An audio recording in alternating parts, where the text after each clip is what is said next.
Phil Crabtree, Chief Planning Officer at Leeds City Council. Phil, you've been talking to the Northern Growth Summit today about some of the things that you're doing in terms of strategic planning in Leeds to plan for growth. Could you just explain the scale of growth that you're planning for? Yes, we have a very growth-orientated draft core strategy which aims to deliver something like 70,000 new homes by 2026, which is probably the biggest ask of any local authority in the country at the present time.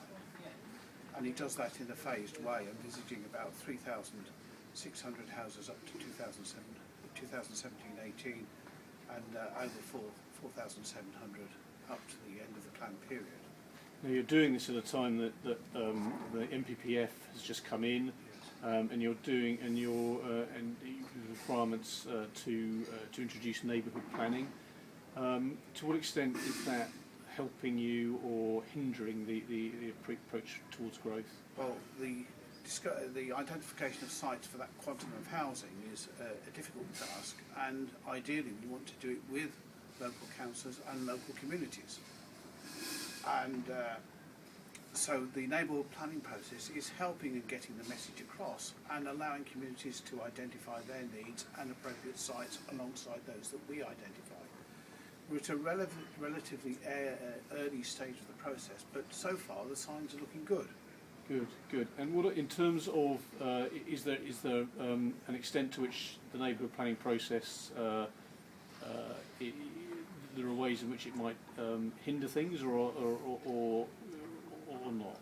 Well, I think the question is going to be how the development industry engages with the neighbourhood planning process. They've been singularly absent so far, but at some stage they're going to get concerned as to whether their site is or is not going to be allocated. And the interesting thing for all in the country is going to be how they respond to that process. Do they resort to planning by appeal when they haven't engaged and dissatisfied their site hasn't been allocated, or are they going to choose to work with the authority and with the communities involved? My hope is it's the latter. Is there a danger that they will see that there's no incentive for them to go through the neighbourhood planning process because of the potential to go to appeal? Yes, the danger lies in the need for a local authority to either have a 5-year and 5% land supply or a 5-year and 20% land supply, and the difficulty is achieving that in this sort of market with the scale of output that a city like Leeds has.